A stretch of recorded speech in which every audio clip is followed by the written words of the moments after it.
Imagine this, every Eagles fan I talk to is carrying the exact same mix of emotions, frustration, disbelief, and that stubborn Philadelphia hope that never dies. Because when you rewind this season and look at where this team stands heading into the Monday Night Football matchup against the Chargers, it doesn't feel like a simple bump in the road anymore. It feels like a pattern that's been creeping closer week after week, until it finally blew open in front of the entire NFL world. And it's all right there, written in neon ink across the last two losses: the collapse against Dallas after going up 21-0 and never scoring again, and the Black Friday disaster against Chicago, a game that looked like a completely different sport compared to what Nick Sirianni and Kevin Patullo had been putting on the field. And that's exactly why this video starts now, because it's time to understand what's really happening, what changed, what can still be saved, and what this team needs to do to keep 2025 from slipping through its fingers. If you're an Eagles fan, hit that like button, because today's breakdown is serious, and you won't want to miss a thing. Fly, Eagles, fly. You look back at the structure of this season, and it's almost eerie. Win 4, lose 2, win 4, lose 2, 8-4 now. A team good enough to start fast, talented enough to stack wins in bunches, but inconsistent enough to disappear for long stretches that keep costing them games they should be controlling. And as Philly fans, you and I know this roller coaster too well. But what makes this stretch sting more is that the roster isn't lacking. The coaching staff isn't inexperienced. The pieces are here, yet the execution keeps falling apart at the worst possible times. The offense keeps shrinking into itself, and even the defense, one of the most exciting young units we've seen in years, has suddenly started leaking at the seams after showing flashes of dominance earlier in the season. It wasn't long ago that this defense was outclassing Green Bay and Detroit, making quarterbacks uncomfortable, controlling the trenches, and looking like the 2025 version of the 2024 unit, but younger, faster, and deeper. Nakobe Dean returning, Jalen Phillips arriving and plugging in like he had been here for years. The communication looked sharp, the rotation looked balanced, and the confidence was rising. But then the Dallas game happened. The explosive plays, Dak Prescott finding George Pickens and CD Lamb at will, the kind of downfield damage that completely flipped the momentum after that 21-0 start. And as if that wasn't enough, the ground game problems that showed up against Dallas exploded a week later when the Bears ran for nearly 300 yards, the kind of performance that rips the soul out of a defense. Kyle Monangai having the game of his life, DeAndre Swift over 100 yards, and Chicago posting 2 100-yard rushers for the first time since 1985. That's not just a bad day, that's a system-level failure. And yet, here's the part that gets overlooked by the outside world. The defense also kept the Eagles alive far longer than they deserved in that Chicago game. Because if we're being honest with each other, that should have been 40-10. The offense was that ineffective, that flat, that predictable. The defense bent without breaking until the dam finally burst in the fourth quarter. And you can't blame them when the offense keeps giving them nothing to work with. Which brings us to the biggest storyline hovering over this matchup, the Justin Herbert situation. Harbaugh said it himself, Herbert had surgery on his non-throwing hand and didn't practice. And even though he may be on the field for walkthroughs, the Chargers aren't ready to commit to anything. If Herbert can't go, Trey Lance gets the nod. And that's a completely different assignment for the Eagles defense. Herbert is playing at a high level with 21 touchdowns and nearly 2,900 yards on a battered roster. Lance is a project rebuilt by Harbaugh, looking more comfortable, more controlled, more confident, but still unproven, especially in meaningful regular season moments. The gap between defending Herbert and defending Lance is massive, and the Eagles need to be the version of themselves that showed up in October, not the one that got steamrolled the past 2 weeks. But while all of that is happening on the field, off the field the frustration in this fan base is reaching places it should never go. Kevin Patullo having his house egged? With his family inside? That crosses every line imaginable. Patullo handled it with professionalism, even gratitude for Philadelphia and everything he's experienced here, from NFC titles to a Super Bowl parade, but you could hear the reality in his voice. Criticism is part of the job. Pressure is part of the job. But when it hits your home, literally, that's not passion anymore. That's reckless. That's dangerous. And it's not who this fan base is at its core. It's who a handful of kids were on one stupid morning. Everyone else showed their frustration the right way, booing at the link, calling the radio stations, flooding the comment sections. And honestly, after watching this offense all year, the frustration is justified, because these offensive numbers aren't just bad for a contender, they're bad for any team. 24th in yards, 27th in first downs, 25th in passing yards, 28th on third down, 22nd in rushing. An offensive line that went from strength to liability. A unit with this much talent producing this little. The only bright spot is the red zone efficiency, but even that is swallowed up by the fact that they barely get there often enough to matter. This isn't a momentary slump. This is a problem that started in week 1 and has followed them to week 14 without being corrected. And now with Darius Slay off waivers and headed to Buffalo instead of Philadelphia, the idea of a reunion ends the moment it started. He wanted a contender. Buffalo may be flawed, but they're still alive in the playoff race. Philly never got the chance to bring him back even if they wanted to. That door is closed. So now the only question that matters is this. With the season reaching its final stretch, with the Chargers ahead and the playoffs after that, and with every weakness finally exposed, which version of the Philadelphia Eagles are we going to get on Monday night? What do you, the fans, think this team needs to fix first to stop the slide? Offense, defense, or coaching? When you look at this team heading into the final stretch of the season, it becomes impossible to ignore how much is riding on Monday night. Everything the Eagles have worked toward, everything they've tried to overcome, every adjustment that was supposed to fix things along the way, all of it funnels into this moment against the Chargers. And what makes it even more complicated is that the opponent itself is shrouded in uncertainty. Will it be Justin Herbert, one of the most gifted quarterbacks in the league even on a broken roster? Or will it be Trey Lance, a player reborn under Jim Harbaugh's structure but still miles away from proven? That one decision alone alters the preparation, the pacing, and the pressure on both sides of the ball. But here's the truth that every fan watching this knows deep down. No matter who lines up under center for Los Angeles, the Eagles can't survive another game where the offense vanishes. The defense, despite its recent setbacks, still shows enough heart to keep this team afloat. They've proven it multiple times. They've proven it even in losses. What they can't keep doing is playing with their backs against the wall because the offense can't sustain a drive, can't protect the quarterback, can't convert on third down, and can't stay ahead of the sticks. You simply cannot be the most expensive offense in the NFL and simultaneously one of the least efficient. That's not a slump, that's a structural failure. And part of the emotional weight of this moment comes from how much this fan base truly cares. You and I know that. Philadelphia doesn't do casual. When the team wins, the city shakes. When the team struggles, every corner of the city feels it. That's why you hear the frustration so loudly. That's why the boos at the Link weren't just noise. They were a message. And that's why Kevin Patullo's reaction to his home being egged resonated so strongly. He knows this city. He's lived the highs and the lows. He understands the pressure, the expectations, and the intensity. And even after something crossing the line like that, his focus was still on trying to fix this offense and get this team back on track. That says a lot. Meanwhile, there's the Slay storyline that briefly ignited some hope for a defensive reinforcement. The fan base wondered if a reunion was possible, if the timing could work, if maybe there would be a chance to bring his leadership and experience back into the building. But waivers are unforgiving.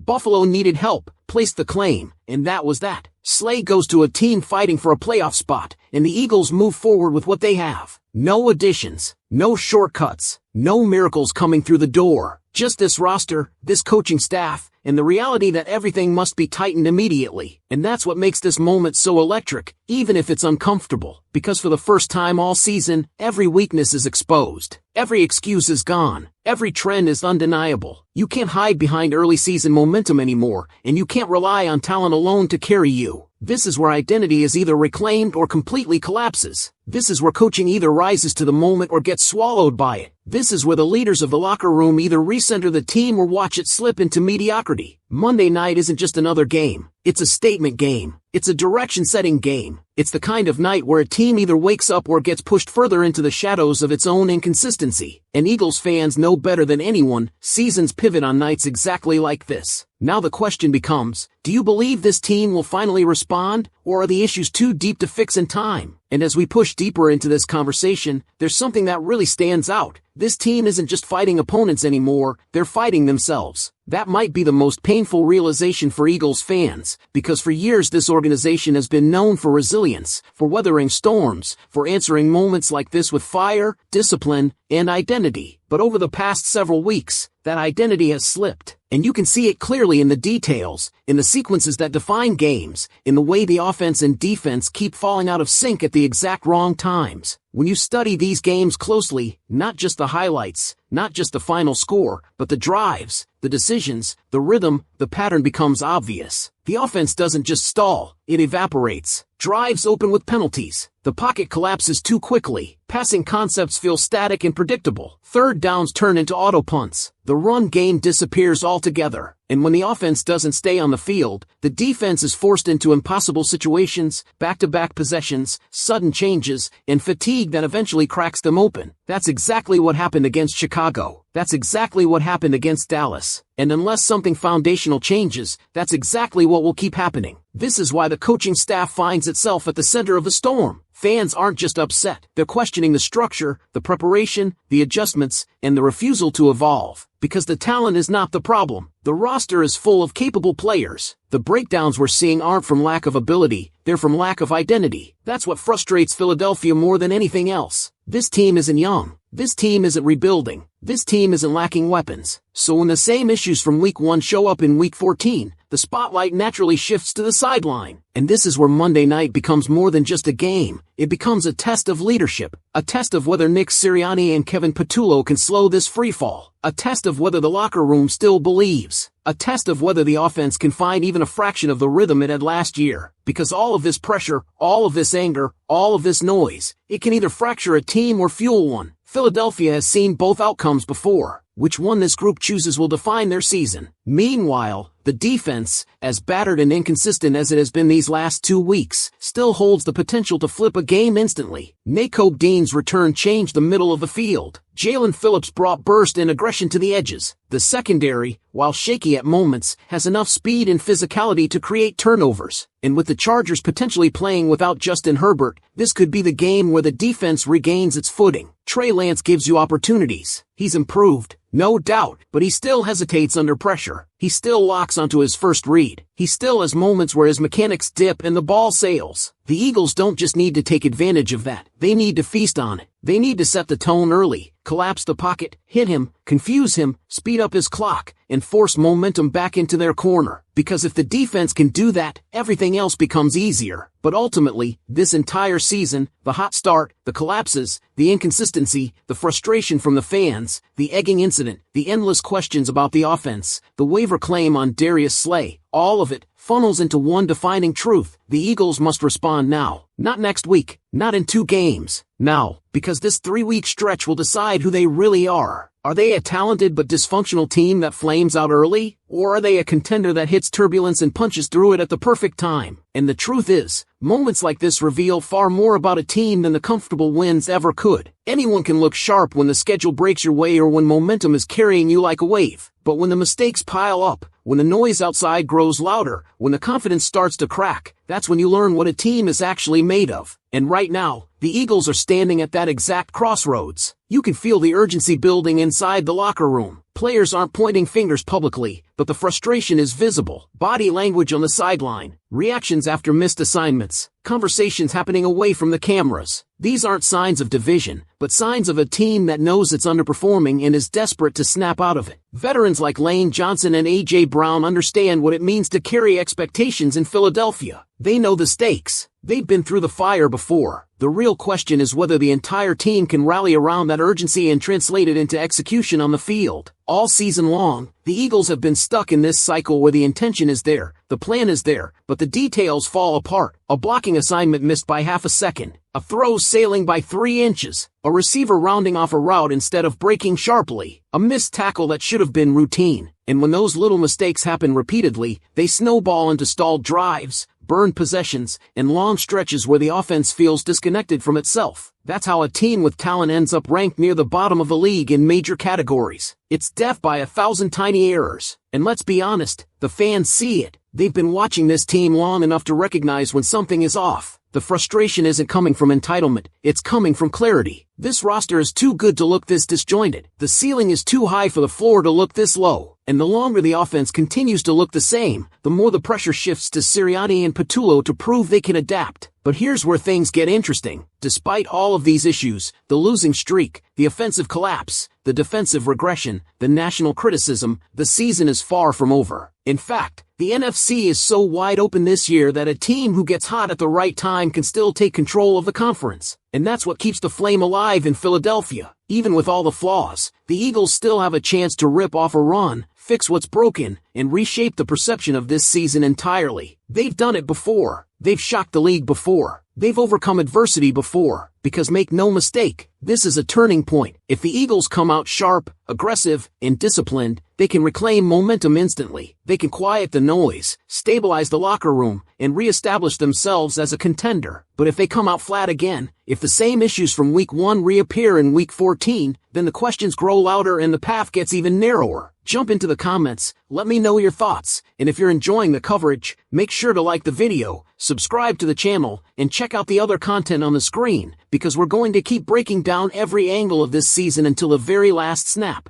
And if there's one thing that keeps coming up as you peel back the layers of this team, it's that nothing about this moment is accidental. Seasons don't unravel in silence, they unravel in the small cracks that go unaddressed for too long. And that's exactly what we've watched happen with the Eagles. The warning signs were there back in September. The miscommunications, the hesitation in the play calling, the lack of rhythm in the passing game, the offensive line losing the dominance it once had, the defense showing brilliance one week and confusion the next. When you ignore the cracks, eventually the whole structure starts to shift. But what makes Philadelphia different, what makes this city unlike any other, is that the expectations don't fade just because the team struggles. In some cities, 2 straight losses would lead to resignation. Here, it leads to louder questions, sharper debates, and a demand for accountability that doesn't let up. And there's a reason for that. The fans know what this team is capable of. They've seen a roster like this reach a Super Bowl. They've seen this franchise turn adversity into fuel. They've seen coaches in this building get creative when their backs were against the wall. So when the offense looks exactly the same in week 14 as it did in week 1, it's not frustration for frustration's sake. It's frustration rooted in belief. And that pressure actually matters right now, because it forces this team to confront the things they've avoided. There's no hiding behind early season record patterns anymore. No hiding behind stretches of 4-game win streaks if they're always followed by 2 straight collapses. No hiding behind talent lists and salary rankings. This coaching staff has to evolve. This offense has to find an identity. This defense has to rediscover the physicality and discipline they showed earlier in the year. And the players have to look in the mirror and decide whether they're done letting games slip or if they're willing to scrap for every yard the way Philadelphia teams always have. One thing that gives some hope is the way players have responded publicly. Nobody is running from this. Nobody is pretending everything is fine. You can sense urgency growing, not panic, but recognition. The veterans are speaking more firmly. The younger players are acknowledging mistakes. The staff knows the heat is real. And in the NFL, uncomfortable honesty is sometimes the only thing that pulls a team back from the edge. The question is whether that recognition turns into action. And that brings us to this matchup with the Chargers. Because this game isn't just about beating Los Angeles. It's about proving to themselves that they can stop the bleeding. It's about showing that the offense can sustain drives, that the line can hold up, that the QB can operate without chaos around him, that the play calling can attack